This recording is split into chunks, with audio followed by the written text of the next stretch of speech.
안녕하세요. 주의 백성의 강건함을 위하여 매일 밥 짓는 목사 김태양입니다.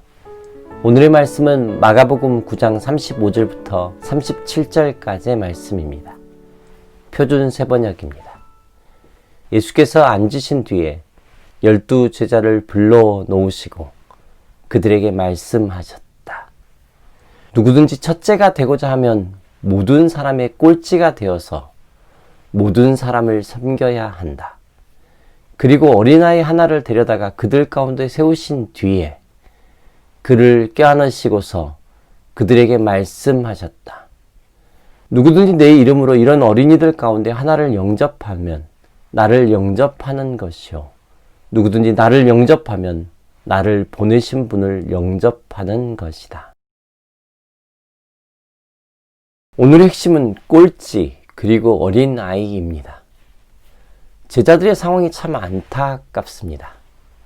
제자들은 대책 없는 싸움 중에 있습니다. 더 정확하게 말하자면 대책이 세워지지 않는 싸움 중에 있습니다. 제자들이 어디에서 싸웠는지 아십니까? 그리고 왜 싸웠는지 아십니까?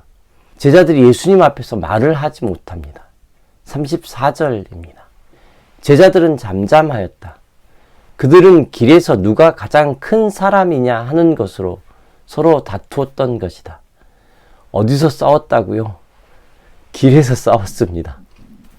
싸움의 주제가 뭐라고요?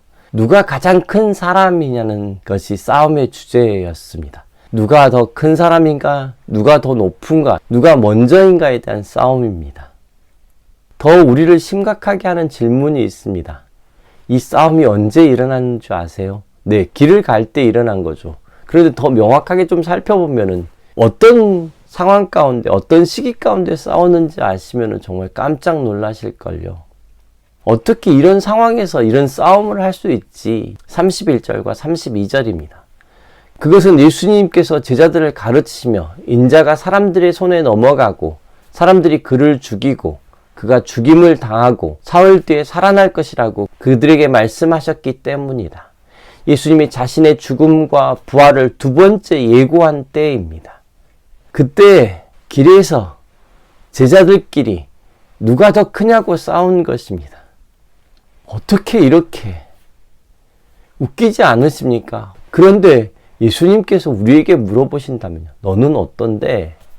제자들의 대책 없음이 바로 우리의 대책 없음 아닌가요? 하루를 되돌아보고 하루를 시작하는 길에서 다시 어제를 되돌아보면요. 이 대책 없는 싸움과 그 대책 없는 모습이 우리의 내면에서 일어나고 있는 것 아닌가요? 예수님은 오래 참으셨습니다. 길에서 바로 말씀하지 않으셨습니다. 예수님이 직접 꼴찌가 되어셔서 우리를 섬기셨습니다. 누구든지 첫째가 되고자 하면 모든 사람의 꼴찌가 되어서 모든 사람을 섬겨야 한다. 예수님은 우리의 선생님이셨습니다. 예수님은 주님이셨습니다. 예수님은 우리의 메시아이셨습니다. 예수님의 말씀이 곧 예수님의 삶이었기 때문입니다. 자신의 본분을 잃어버린 대책 없는 인생을 예수님은 사랑하셨습니다. 어린아이를 안아주시는 것처럼 모두를 안아주셨습니다. 누구든지 내 이름으로 이런 어린아이들 가운데 하나를 영접하면 나를 영접하는 것이요. 누구든지 나를 영접하면 나를 보내신 이를 영접하는 것이다. 그리고 부탁하십니다. 힘 있는 사람을 영접하려 하지 말고 꼴찌가 되어서 어린아이를 예수님의 이름으로 영접하는 한 사람으로 이 땅에서 살아달라고 예수님 우리를 향하여 부탁하십니다. 이 시간 다 함께 기도하겠습니다. 주님, 우리가 가진 욕망이 너무나 쉽게 드러납니다. 예수 그리스도께서 하나님이 이 땅에 보내주셨던 길을 향했던 것처럼 우리 또한 그 길을 걸어가게 하여 주옵소서.